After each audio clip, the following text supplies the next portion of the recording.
Bienvenue à tous et à cette première édition des webinaires de VetJoy. VetJoy, c'est une initiative de la Fédération des vétérinaires d'Europe et les associations fraternelles. Et aujourd'hui, nous sommes très heureux de écouter Margot. euh, pour ce premier webinaire sur la communication avec les clients. Donc, bonne séance. Bonjour à tous, bonjour à toutes. Merci de m'avoir aujourd'hui pour vous parler de la communication avec les clients, mais surtout de la gestion des attentes. Je m'appelle Margot Brulé, je suis vétérinaire française. Je suis expatriée aux Pays-Bas où j'ai une clinique. J'ai racheté une clinique il y a 2 ans avec mon mari. À côté de ça, je suis consultante en communication pour les vétérinaires et pour les ASV. Et aujourd'hui, je consulte pour Sainte-Anna Advice Clinic, qui est un bureau de communication pour les vétérinaires et les ASV. Euh, voilà, ce que on essaie de faire aujourd'hui, c'est une série de webinaires. Il va y avoir 3 webinaires en tout. Aujourd'hui sur la gestion des attentes, la prochaine fois sur la gestion du stress au cabinet. Et le dernier va parler plus des objections au niveau des prix, du stress financier que peuvent avoir les vétérinaires par rapport à la vente des consultations, des examens complémentaires et des traitements.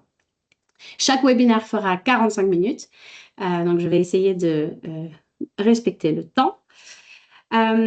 Aujourd'hui, il y a 2 points très importants que je voudrais voilà, vous présenter pour que vous preniez conscience de ça. C'est que l'importance de la gestion des attentes, on va diviser sur les attentes que nous oublions en tant que professionnels d'exprimer et les attentes que nous créons finalement dans la tête du client sans le vouloir et sans même nous en rendre compte. Et tout au long de ce webinaire, je vais vous donner des exemples concrets avec des phrases prêtes à l'emploi que vous pouvez dès demain mettre en place dans vos cliniques. Pourquoi est-ce que c'est si important de gérer les attentes de nos clients? Une journée standard au cabinet, il y a le téléphone qui sonne, il y a le patient du matin qu'on a encore en tête. On est en train de multitâcher toute la journée, on court partout. Il y a pas mal de charge mentale dans notre métier, que ce soit pour les assistantes ou pour les vétérinaires. Et si on ne manage pas bien les attentes, en fait, on se retrouve avec en plus des clients insatisfaits. Et donc, on se rajoute de la charge mentale. C'est important d'être conscient du rôle que nous jouons là-dedans. Si on parle de satisfaction client, il faut avoir en tête que un client qui s'attend à quelque chose dans le cabinet et qui reçoit une expérience qui correspond à ses attentes, va être neutre. Et il ressort de la consultation et bon, ben voilà, ça s'est passé comme il s'y attendait, c'est tout. Si l'expérience est plus positive que ce à quoi il s'attendait, il va être content. Si l'expérience, en revanche, est négative par rapport à ce à quoi il s'attendait, on va avoir un client mécontent. Un client mécontent, ça va se traduire par des remarques désagréables, ça va se traduire par difficulté à faire régler la facture, ça va se traduire par un vétérinaire et une équipe qui est frustrée, qui est irritée. Voilà, et tout ça va faire un effet boule de neige. À la fin de la journée, vous avez l'impression d'avoir extrêmement travaillé, extrêmement bien travaillé. Vous avez donné tout ce que vous aviez. Et pourtant, vous avez ce sentiment que vous avez fait ça un peu pour rien. Le problème avec cette formule mathématique très avancée, c'est que l'expérience du client, bon, on part du principe que vous faites de votre mieux. Il y a une partie, ça n'est pas dans vos mains parce que où l'animal il est, où il est stressé, la maladie qu'il a, etc., etc. Bon, de toute façon, ça va déterminer l'expérience du client. Et donc, c'est très difficile d'augmenter ou d'améliorer la satisfaction du client en améliorant l'expérience du client à un temps donné. Par contre, si on s'arrange pour diminuer les attentes du client, pour qu'elles soient les plus basses possibles, eh ben, on a plus de chances de créer ce décalage positif entre expérience et attente pour faire en sorte que notre client soit content.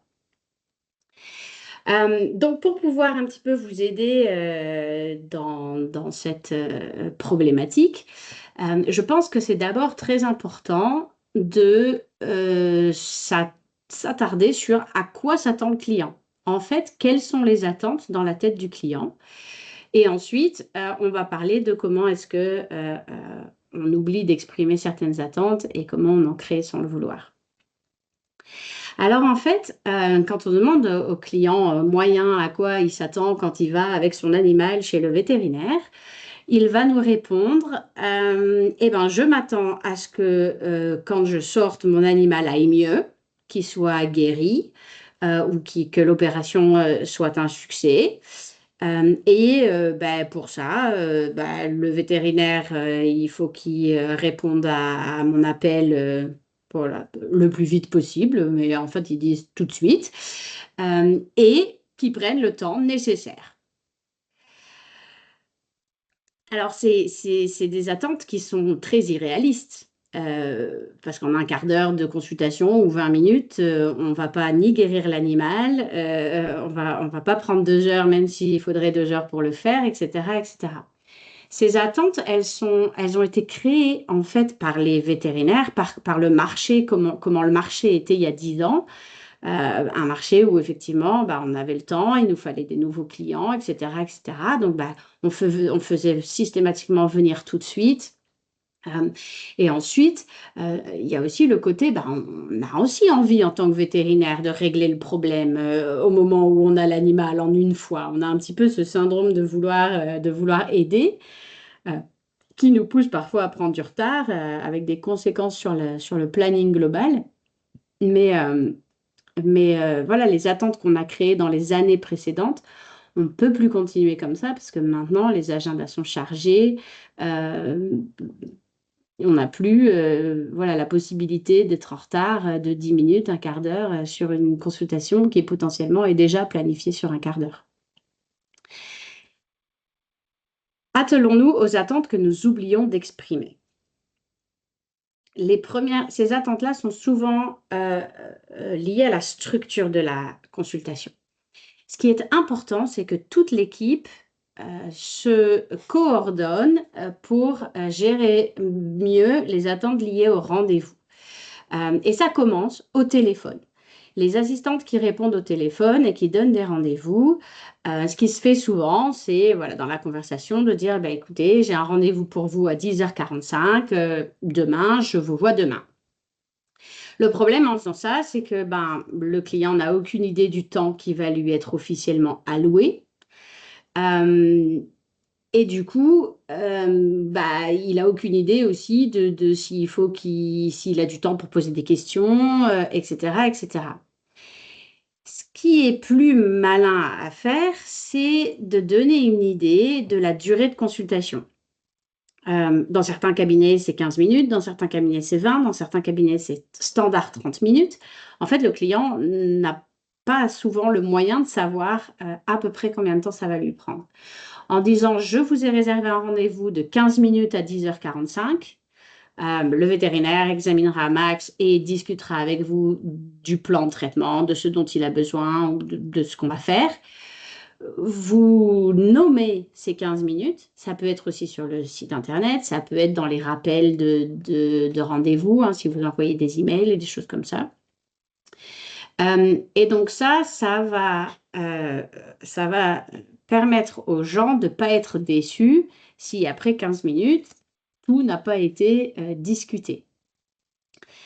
Une autre façon de manager les attentes, de gérer les attentes du propriétaire, c'est que s'il vient avec une liste de questions aussi grande qu'un livre, de pouvoir leur dire plus facilement, bah oui, mais là aujourd'hui, avec un quart d'heure, on va pas pouvoir faire tout ça. Donc, au téléphone, déjà anticiper en disant, écoutez, vous venez donc pour la vaccination. Y aura-t-il d'autres sujets que vous souhaitez aborder avec le vétérinaire en plus de la vaccination? Et là, ça donne l'occasion à la personne de réfléchir, de dire, ah ben oui, mais s'il peut lui couper les ongles, ou ah ben il y aura aussi les glandes anales à vider, ou ah ben il a une masse, ah ben oui, cette dernière semaine, il se gratte les oreilles. Enfin, tout ce genre de besoins supplémentaires que les gens peuvent spontanément aborder pendant la consultation de vaccination, où on se dit, ouais, ben là, je vais jamais avoir le temps d'aborder tout ça. Donc, anticiper. La combinaison des deux va permettre de pouvoir déjà dire, oh ben, vous avez un quart d'heure, le vétérinaire parlera avec vous de ce qui est possible de faire pendant ce quart d'heure-là. Ensuite, il faut, la suite logique, c'est en consultation. On a tendance à dire, bonjour, vous venez pour le vaccin, alors comment va Max? Et hop, on va directement sur l'anamnèse. Le problème en faisant ça, c'est que très souvent, à la fin de notre examen clinique, c'est le moment que choisit le propriétaire pour dire, ah, et au fait, on part en vacances, qu'est-ce qu'il lui faut comme prévention anti-tic, anti-puce, ou est-ce que vous pouvez lui couper les ongles, ou j'ai complètement oublié de vous dire, il se gratte les oreilles. Alors que si, avant de rentrer dans l'anamnèse, on commence à interroger sur les besoins supplémentaires, on va pouvoir faire venir ça plus tôt et donc on va pouvoir aussi gérer les attentes. Que ce soit, bah, on a suffisamment de temps pour ça ou que ce soit, on ne va pas avoir assez de temps pour ça. Donc avec une phrase, par exemple, je vois que vous venez pour son vaccin. Quels autres sujets souhaitez-vous aborder avec moi aujourd'hui? Notez que c'est une question ouverte et que quand vous dites quels autres sujets, le propriétaire est obligé de réfléchir. Si vous dites y a-t-il autre chose, il va tendance à vouloir vite répondre non, et quand même après dire ah, j'ai oublié quand vous m'avez demandé. Donc, quels autres sujets, qu'est-ce que vous voulez aborder avec moi de plus? Quels sont les autres symptômes que vous auriez envie de discuter avec moi aujourd'hui? Au niveau de la structure des phrases, il faut que vous trouviez chacun votre façon de le dire. Il y a plein d'exemples. Mais l'idée, c'est une question ouverte qui ouvre la possibilité pour le propriétaire de poser ses autres questions et pas seulement ce pourquoi il est venu le jour même. Donc, par exemple, on va prendre cette situation où il vient pour le vaccin, il y a une petite masse, il part en vacances, il y a les griffes à couper, il y a les glandes anales à vider. On a tendance en tant que vétérinaire, bon, bah allons-y alors, parce qu'il y a beaucoup, et à rien dire sur le fait que ça va être compliqué quand même en 15 ou 20 minutes de donner toutes les informations sur tout ça de façon correcte en fait, en faisant du bon travail. Quand les personnes ont répondu ça et que vous avez fait le résumé des besoins supplémentaires, nous avons 15 minutes ensemble aujourd'hui. Je vais vous poser des questions. On va faire l'examen clinique complet de Max. Sur la base de cet examen clinique, on décidera ensemble de ce qu'on peut faire tout de suite et de ce qui est urgent et de ce qui nécessitera plus de temps et donc de reprendre un rendez-vous. Bien sûr, le client, il n'a pas très envie de venir deux fois, hein. Donc, il faut trouver une manière de rajouter de la valeur à cette deuxième visite pour pouvoir, voilà, pour avoir un propriétaire qui comprend l'intérêt. Dans cet exemple-là, admettons qu'ils partent en vacances bientôt. Bon, bah, la discussion sur les vacances, ça me paraît important. Le vaccin, de toute façon, il faut le faire. Peut-être encore les ongles. Mais l'examen de la masse, admettons que la masse, elle soit pas très très très jolie, que ça n'avait pas l'air d'être une urgence, mais qu'elle soit pas très très jolie. Euh, il faut probablement faire une cytoponction, regarder au microscope ou l'envoyer, etc., etc. Euh, on a tendance à s'excuser et à dire ah, ben, pour la masse, il faut des examens complémentaires, mais j'ai pas le temps aujourd'hui, comme si c'était notre faute, alors que cet usage de phrases négatives, ben, ça envoie tout de suite dans la tête du propriétaire, ah, ben, je suis obligée de revenir parce que le vétérinaire n'est pas capable de le faire en 15 minutes. Alors que si on annonce calmement que ben, pour savoir ce que c'est important de faire des examens complémentaires, qu'on va le faire en planifiant un nouveau rendez-vous pour pouvoir le faire dans de bonnes conditions, les gens sont habitués en humaine et au final, il y a très peu de personnes qui vont râler à ce propos-là. Et là, dans le cas des vacances, ben, potentiellement, ils peuvent le planifier après les vacances, des choses comme ça. Donc, avant de passer au prochain chapitre, voilà, la satisfaction du client au niveau de la structure de la consultation, de ce qui va être fait sur le moment, de ce qui va être potentiellement fait plus tard. On a beaucoup de pouvoir parce que si au moment de la prise de rendez-vous, on a dit que ce serait 15 minutes, déjà le propriétaire dans sa tête, il se dit, OK, j'ai 15 minutes, il va falloir quand même aller à l'essentiel.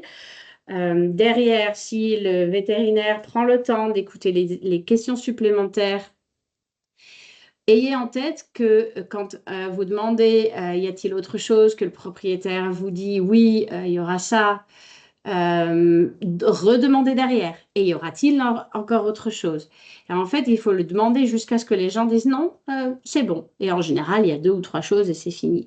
Vous avez l'impression sur le moment de perdre du temps, mais en fait, vous en gagnez réellement. Et donc, ils se sont écoutés. Potentiellement, on va faire ça en deux rendez-vous. Le vétérinaire ne finit pas sa consultation en retard, ne se met pas en retard sur son planning. Et finalement, les soins sont de meilleure qualité. Donc, c'est vraiment gagnant, gagnant, gagnant pour tout le monde, pour peu qu'on s'entraîne un petit peu à le faire. Ensuite, il y a tout un tas d'attentes que nous créons sans le vouloir et voire parfois sans même s'en rendre compte. Et ça, c'est à cause du fait que on est dans un métier où il y a beaucoup d'émotions de la part des propriétaires, des émotions qui ne sont pas toujours faciles à gérer. Et les vétérinaires et les assistantes sont des personnes qui sont plutôt avec des profils empathiques, qui ont très envie d'aider le client. C'est très, très, très, très bien décrit dans ce livre qui est à l'écran, The Disease to Please. Et donc, pour les rassurer, pour les convaincre parfois de nous suivre dans notre plan de traitement, on va avoir tendance à adoucir nos propos, on va avoir tendance à minimiser les actes que nous faisons. Le fait qu'on soit habitué à les faire aussi dans notre tête, on les minimise. Le fait que ça se passe la plupart du temps très bien dans notre tête, on les minimise. Mais aussi parfois au niveau du pronostic ou au niveau de la facilité du traitement. On dit des choses, et je vais vous donner des exemples, qui fait qu'on se complique la vie, on se tire une balle dans le pied au niveau des attentes que nous créons sans le vouloir. Par exemple, on va pouvoir dire des choses comme non, non, mais c'est pas très difficile à faire s'il s'agit de faire des soins, des shampoings, des choses comme ça. Euh, mais quand on dit non, non, c'est pas très difficile, c'est pas très difficile pour nous, mais peut-être que ce sera difficile pour la propriétaire. Peut-être qu'elle n'a pas de jet d'eau d'arrosage dehors. Peut-être que le chien ne se laisse pas se faire. Peut-être qu'elle est toute seule, etc. Euh, une castration de chat, non, mais c'est qu'une petite opération. Demain, c'est comme si de rien n'était. Ce genre de choses, parce que oui, c'est très important qu'il castre. Donc, quand on voit que le propriétaire n'a pas l'air trop convaincu, mais imaginez que c'est la castration qui se passe pas bien. Imaginez que le chat a énormément de douleurs après la castration. Vous avez créé un décalage entre ce à quoi le propriétaire s'attend et ce qui s'est effectivement passé avec l'animal. Parfois, on me dit aussi, ah non, avec ce traitement, ça devrait vite passer. Alors, quand on dit ça devrait vite passer, vite, peut-être que nous, dans notre tête, on a 5 jours en tête. Mais s'il s'agit du traitement contre la diarrhée, peut-être que le propriétaire, le lendemain, il espère que déjà, c'est fini, quoi. Donc, il faut qu'on fasse attention avec ce genre de phrase. Je voudrais développer plus particulièrement le cas de la petite piqûre ou ce n'est qu'une piqûre ou c'est une piqûre qui fait pas mal, ce genre de choses qu'on peut utiliser pour les vaccins. Attention là aussi, euh, si vous faites l'injection sous-cutanée et que l'animal réagit comme un malade, après avoir dit non, mais c'est qu'une petite piqûre, hein, vous inquiétez pas, vous avez créé une attente que vous ne pouvez pas finalement délivrer. Moi, je dis toujours aux chiens ou aux chats, je leur parle, je leur dis, oh là, t'es prêt pour ta grosse piqûre, tu vas être courageux, etc., etc. Je fais mon injection. Bien sûr, dans 98% des cas, ils disent rien. Et en fait, ça me donne une occasion de récompenser l'animal, d'en faire une expérience encore plus positive pour lui, en disant, waouh, t'as été courageux, ça, c'est un grand chien-chien, et voilà un petit bonbon, etc. S'il réagit mal et que ça se passe pas bien, un petit chihuahua qui hurle ou quoi, eh bien là, je vais pouvoir. D'abord, le client est neutre puisqu'il s'attendait à ce que ce soit quand même une grosse injection. Et ensuite, bah, je vais lui donner une petite friandise en lui disant, bah, voilà, c'est pour me faire pardonner, etc. Et hop, je fais en sorte que l'expérience soit un petit peu meilleure que ce que ça a été jusque-là. Donc voilà, prenez conscience qu'avec la façon dont vous dites les choses, vous créez en fait, en minimisant, vous créez en fait une attente qui est derrière plus difficile à gérer. Là où je voudrais aller un petit peu plus loin, c'est sur comment aborder par exemple les examens complémentaires. Parce que là aussi, sans s'en rendre compte, on crée des attentes. Quand vous dites, eh ben, on va faire une prise de sang pour comprendre ce qui se passe. On va faire une prise de sang pour exclure telle et telle et telle et telle maladie. Ça donne l'impression au client que quand il aura les résultats de la prise de sang, il saura ce qui cloche avec son animal. Vous pouvez plus facilement vous ouvrir des portes en disant, alors, bon, j'ai plusieurs hypothèses sur ce qui se passe. Une prise de sang est la première étape pour rechercher la cause des symptômes. Ça va nous donner des informations supplémentaires sur le fonctionnement des organes de pipe aujourd'hui. Première étape permet déjà dans le cerveau du propriétaire de se préparer. OK, potentiellement, il y aura une étape 2, une étape 3, etc. Et ça va vous permettre de plus facilement leur faire comprendre que ben, si la prise de sang, elle est par exemple bonne, ça ne veut pas dire que c'est fini et qu'ils peuvent rentrer à la maison et que c'est terminé. Donc, c'est très important d'être conscient de ça. Ensuite, il y a les attentes au niveau de l'annonce des résultats. Donnez-vous du temps. Même les résultats de prise de sang en interne, imaginez que vous n'avez pas le temps à cause d'une urgence ou quoi d'appeler et que vous aviez promis d'appeler le soir même. Vous allez avoir des clients déçus, des clients qui appellent au cabinet. Le cabinet, ils vont dire, ah, ben, le docteur, il est encore occupé, etc. C'est beaucoup de perte de temps pour toute l'équipe. Il est plus intéressant de prendre en fait rendez-vous avec les gens dans un délai qui correspond à la pathologie, mais par exemple, très souvent, en fait, ce ne sont pas des urgences, hein, là où on fait des prises de sang.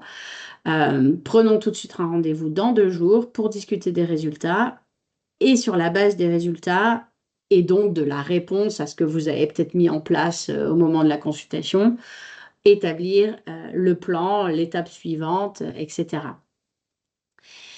De cette manière, d'abord, vous annoncez le résultat en face à face, ce qui permet de répondre à leurs questions, de voir comment est-ce qu'ils réagissent émotionnellement, etc., etc.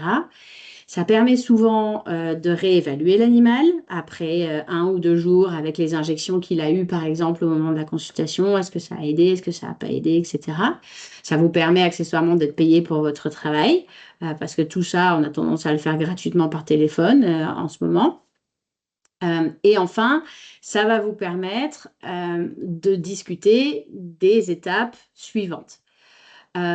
Sachez que si le résultat est tout bon et que du coup le traitement mis en place était le bon, etc., et qu'il n'y en a pas besoin de ce rendez-vous, bah, vous avez toujours la possibilité, soit vous d'appeler, soit de faire appeler une assistante pour dire ah, bah, on a rendez-vous dans 2 jours, mais ça y est, les résultats sont rentrés, c'est une bonne nouvelle, on est sur la bonne piste, on annule le rendez-vous. Mais dans tous les cas, vous n'êtes pas mise dans une situation où les propriétaires, ils appellent 2 fois parce qu'ils n'ont pas les résultats, etc., etc. Une autre façon de faire, c'est de dire, vous serez appelé au plus tard, vendredi avant 19h.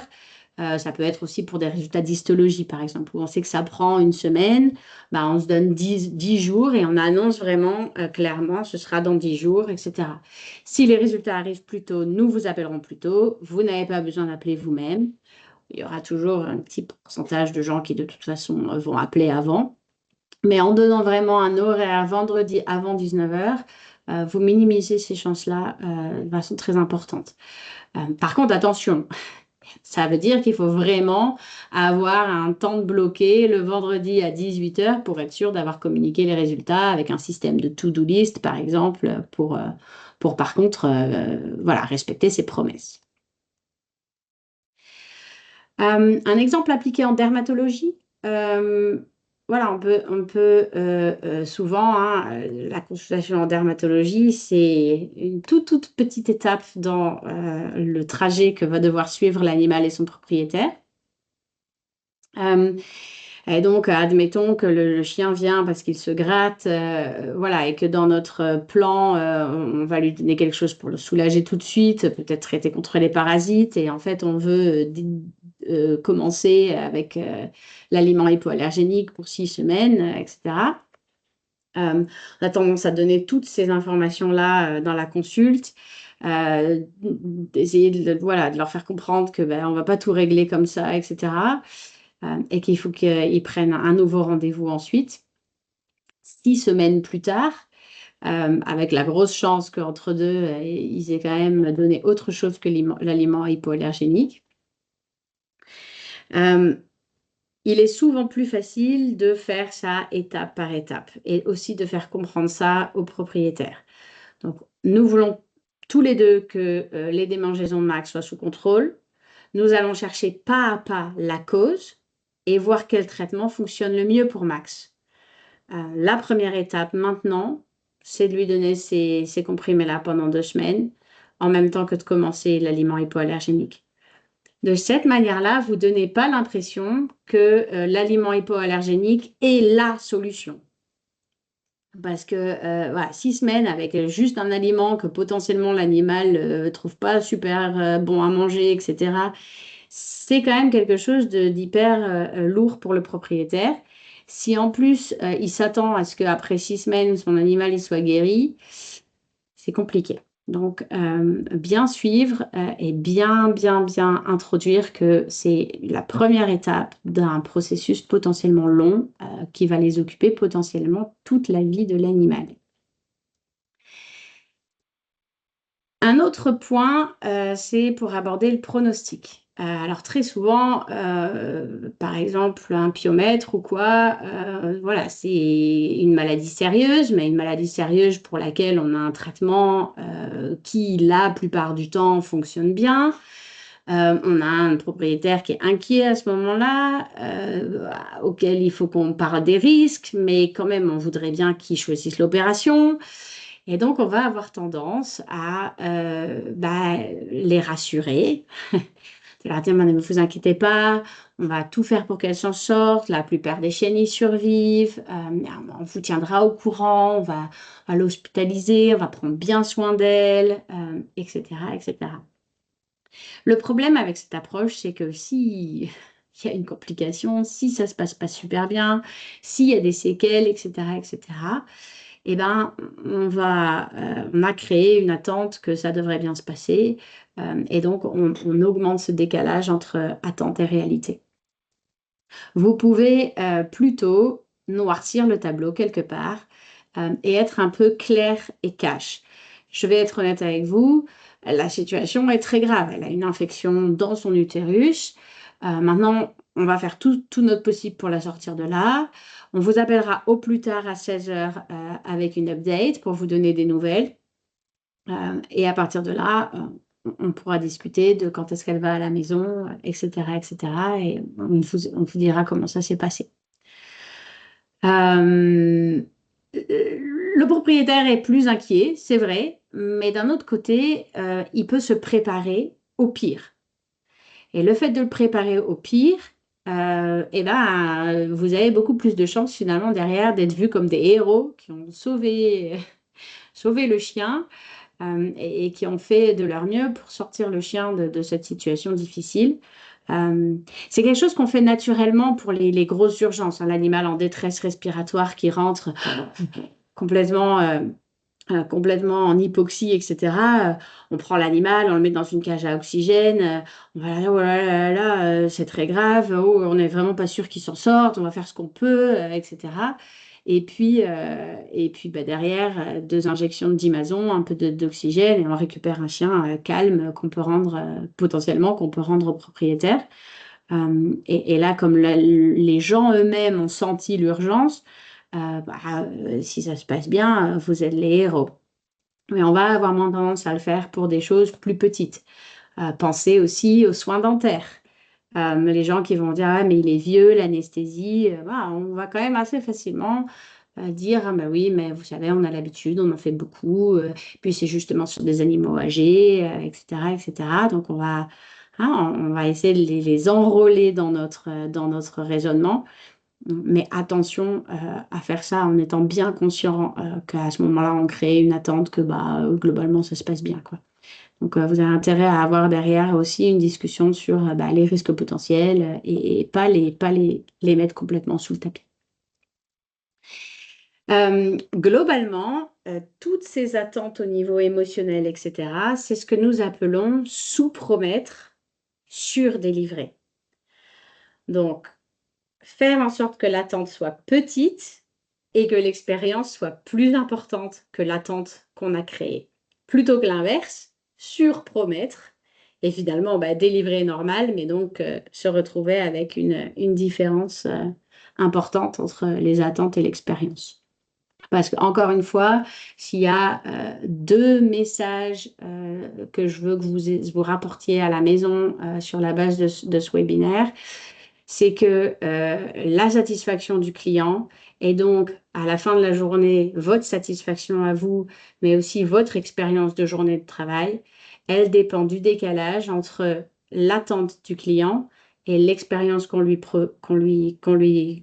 offre. Et donc, voilà, faites toujours de votre mieux, bien sûr, pour que l'expérience soit la plus positive possible, que ce soit pour le chien ou pour le propriétaire d'ailleurs. Mais n'oubliez pas que finalement, il y a aussi énormément de choses qu'on peut faire au niveau des attentes qui sont créées au niveau soit de la structure de la consultation, soit de la façon dont on gère les émotions, de la façon dont on gère l'annonce des pronostics, des risques, etc. Pour pouvoir sous-promettre et surdélivrer et s'assurer que cette expérience globalement, elle soit plus positive que l'attente qu'avait le client par rapport à la consultation.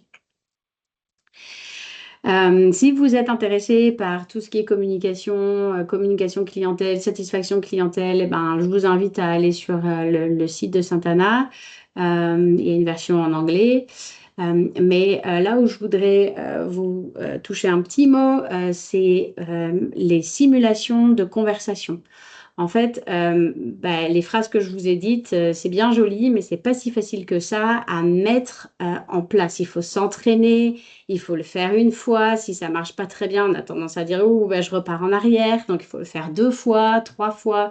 Il faut vraiment que ça devienne un automatisme. Et pour ça, il n'y a pas à dire. Il faut avoir plusieurs exemples. Il faut se forcer à le faire au début, etc. Et donc, ils ont imaginé un avatar qui représente le client avec des situations comme par exemple bah, justement le chien avec les dents sales, etc., qu'il faut convaincre de faire un détartrage. Ça marche avec un petit peu des choix multiples où vous pouvez décider de choisir une course ou une autre dans la conversation. Et ça vous permet de vous entraîner en vous amusant. Si vous ne faites pas ça, moi, ce que je vous conseille, c'est avec vos collègues, avec les assistantes, de écrire les phrases éventuellement clés, surtout pour celles qui répondent au téléphone, par exemple, pour avoir quelque chose sur lequel se reposer quand on s'entraîne à la phase au début. Moi, ça m'a pris au moins 3, 4 mois avant d'avoir les automatismes, les phrases, l'intonation, la façon dont je voulais le dire pour que ce soit naturel. Ouais, je veux dire ça comme ça, pour que ce soit naturel. Donc, c'est pas quelque chose où juste en une fois, bah, c'est sous le coude. Il faut vraiment s'entraîner. Merci beaucoup. Je suis largement dans les temps. J'espère que c'est clair pour vous. Voilà, comment est-ce que la communication et la gestion des attentes sont importantes pour transformer un petit peu votre relation avec les clients. Sachez aussi que ça prend 3 ans à peu près à l'échelle d'une clientèle pour que les choses soient acquises. C'est-à-dire qu'il va falloir faire pendant 3 ans. Bah oui, notre consultation est de 15 minutes. Si ça dépasse, ça coûte potentiellement plus d'argent. Ça prend 3 ans pour que les gens soient habitués à ce que, bah oui, le résultat, il est en 2 fois et pas en une fois, etc., etc. Donc pendant 3 ans, potentiellement, vous allez rencontrer de la résistance de la part des clients. Euh, alors que après 3 ans, à avoir fait ça de façon consistante, eh ben, les gens sont habitués, les process sont mis en place et ça va tout seul. Et il y a beaucoup moins besoin d'insister, de répéter, d'expliquer, bah non, mais on fonctionne comme ça, etc., etc. 3 ans, ça peut paraître long et en même temps, 3 ans, ça passe très, très vite. Donc voilà, le changement, ça prend du temps, il faut s'accrocher, mais ça en vaut vraiment, vraiment, vraiment la peine. Toutes ces petites situations où on a tendance à minimiser, etc., s'habituer à ce que on dise et on présente les choses d'une autre manière. Et on doit défaire des années et des années d'habitudes de nos clients qu'on a créées à un moment donné où le marché était différent. Donc voilà, maintenant on a le pouvoir de changer ça, mais ça va aussi prendre un petit peu de temps et demander beaucoup d'efforts de la part des équipes. C'est pas si facile que ça. Donc j'espère que ce genre de webinaire va vous aider à changer votre façon d'aborder les conversations que vous avez avec les clients. Merci beaucoup. Je redonne la parole à Wiebke. Oui, merci beaucoup, Margot. Donc, s'il y a des questions, n'hésitez pas. C'est le Soit, moment. voilà. Mais Margot, je crois que tu peux arrêter de partager ton écran. Oui. Hop. Voilà. C'est terminé? Euh, oui, parfait. Donc, au cas où il y a des questions, n'hésitez pas. Il y a un Q&A tab ou si vous voulez poser des questions en live, c'est aussi bienvenu. Oui, bien sûr, on a jusqu'à 45, donc n'hésitez pas.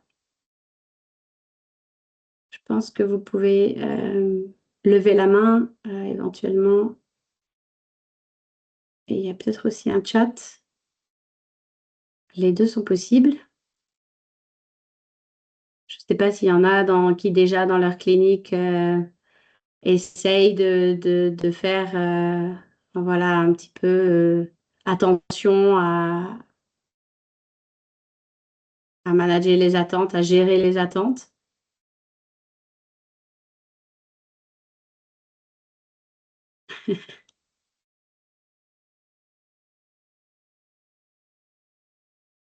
On est combien au total? Et on est en petit comité, on est 15. Je crois, donc je crois que les explications étaient assez claires. Peut-être on peut clôturer ça ici. Oui, Merci et s'il y a Margot, des questions qui merci reviennent voilà. plus tard, vous pouvez envoyer un mail, je prendrai le temps de répondre à des questions Voilà. Et particulières, il n'y a pas de souci. n'hésitez pas de s'inscrire pour la suite de ces webinaires et je vais vite partager les liens dans les chats. Ah, il y a une question dans... Voilà. Euh,